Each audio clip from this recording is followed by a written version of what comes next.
Hello everyone, welcome back to my channel. Today, I'm going to turn an old charger into a mini antenna. The first thing I need to do is remove the outer casing of the charger.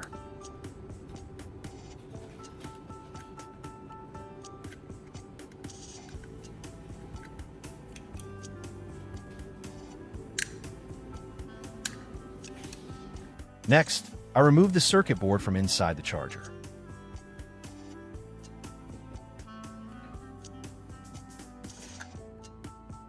Here I have an old and used SIM card, and I'm going to reuse it as a connector for the wiring system. The copper contacts on the SIM card are thin, easy to solder, and very convenient for making small electrical connections. First, I apply a little flux onto the chip's surface to help the solder stick better.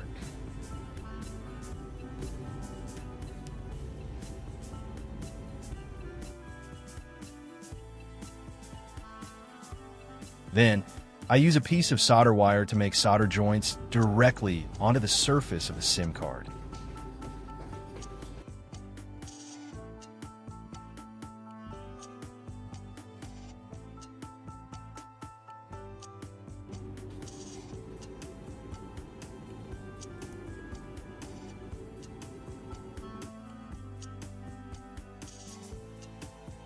Next, I'm going to drill a large hole on the side of the charger casing to mount the antenna signal receiver. This hole will also make it easier to route the wires and secure the internal components.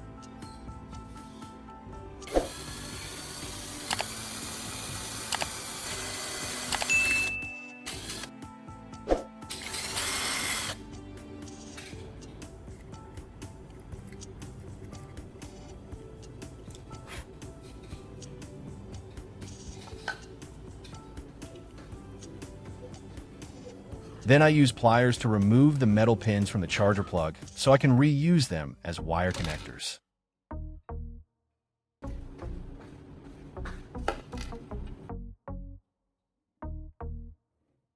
Here I have two small electrical wires, and I'll use them to connect the circuit system.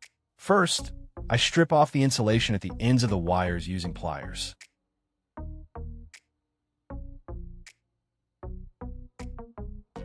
Then I feed the wires through the holes in the charger pins.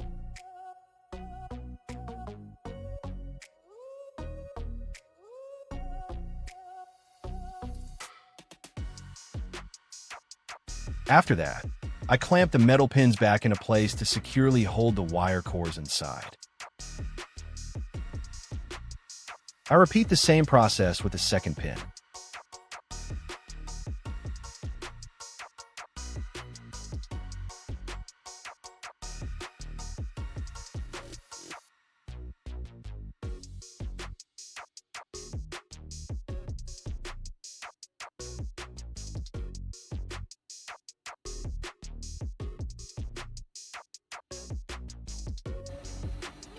In the next step, I'm going to connect the two wires from the charger pins to the SIM card prepared earlier.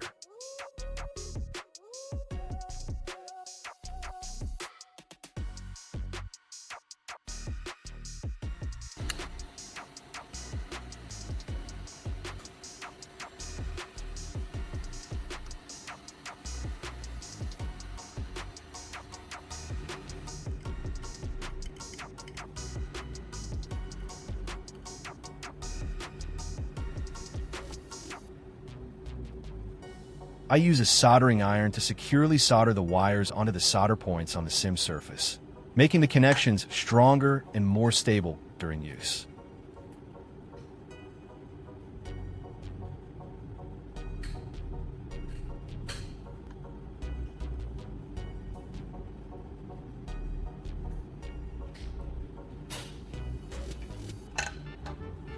After that, I solder another two wires onto the remaining solder points on the SIM card to complete the circuit connections.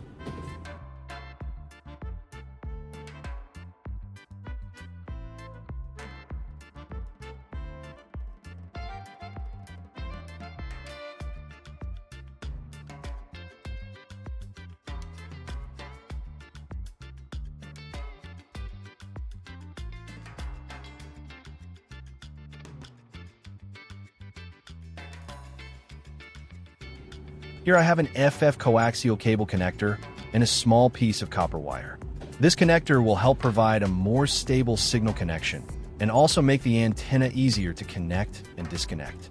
First, I solder the small copper wire to the charger wire.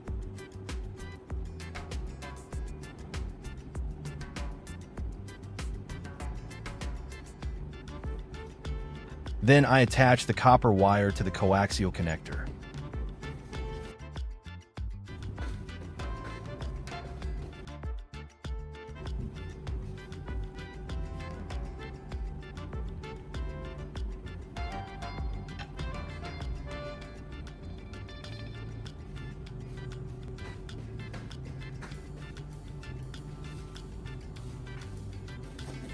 After that, I solder the remaining wire to the metal body of the coaxial cable connector to complete the signal connection.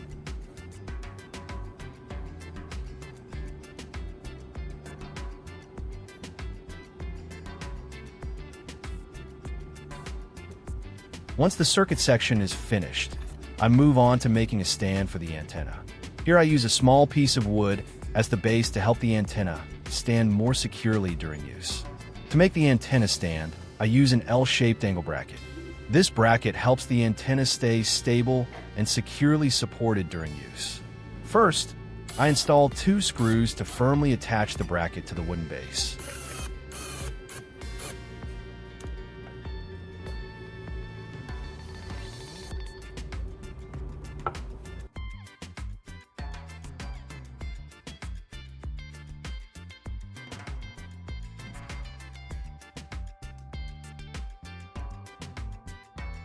Then, I use a bolt to mount the charger body onto the stand.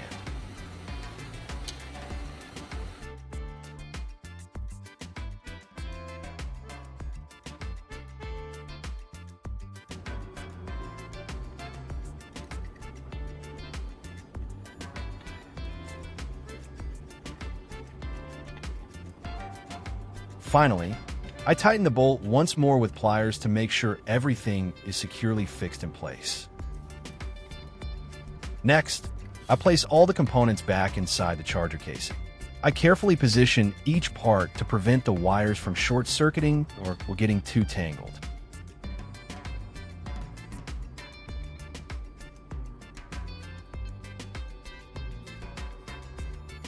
After that, I close the charger cover to complete the main body of the antenna. Now I'll move on to making the signal receiver part of the antenna. First, I wrap a piece of copper wire around a screwdriver to form a spring shape.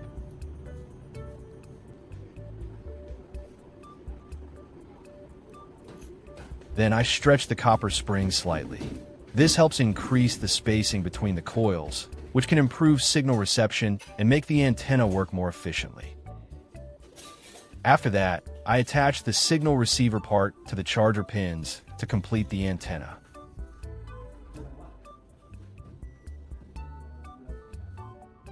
Here I have an antenna connector that will allow the antenna to connect to the TV.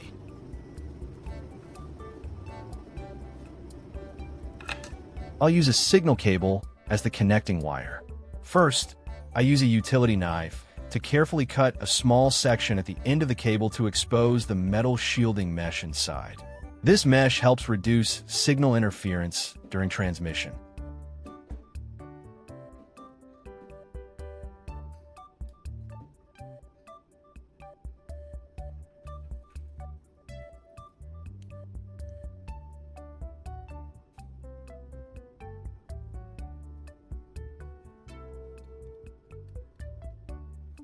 Then, I twist the metal strands together neatly so they won't fray. Next, I remove a small part of the insulation from the inner core wire to prepare it for the signal connection. After that, I attach the cable to the antenna connector.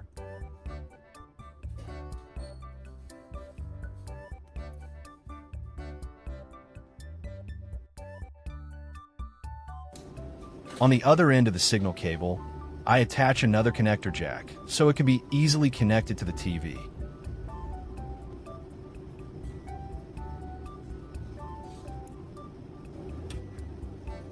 I wrap electrical tape around the cable end to insulate and protect the connection more securely.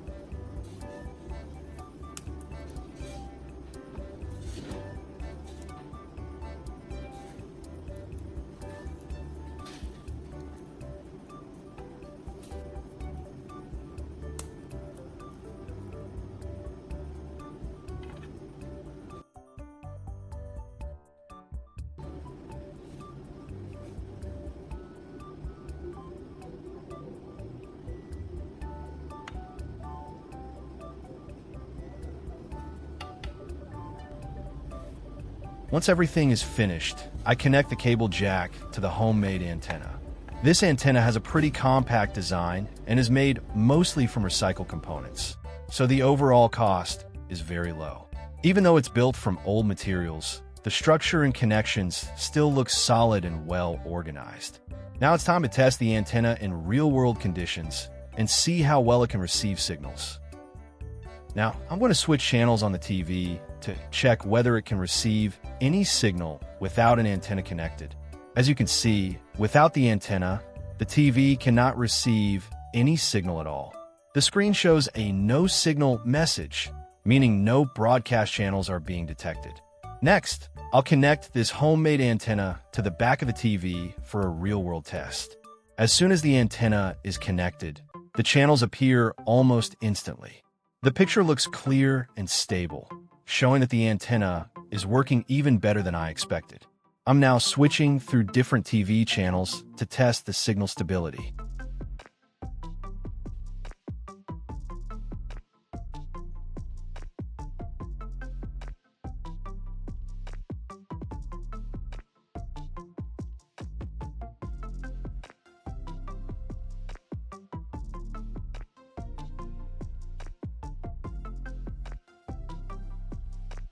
To make the test more accurate, I'll remove the antenna and reconnect it one more time.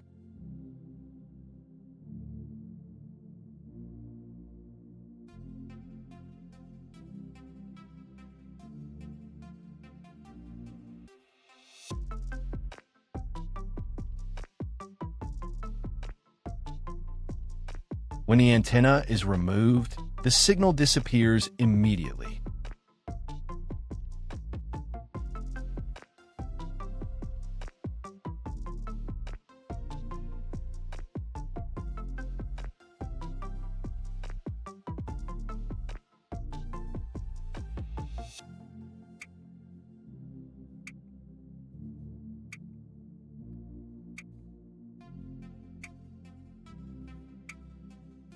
And once I plug it back in, the channels return and work normally again.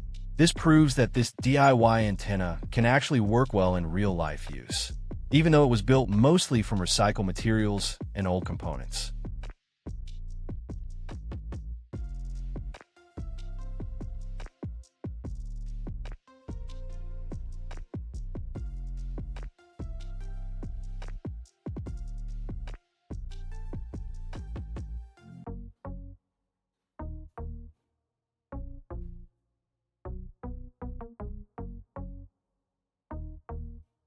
If you enjoyed this video, don't forget to leave a like and subscribe to support the channel. Thanks for watching, and I'll see you again in the next DIY project.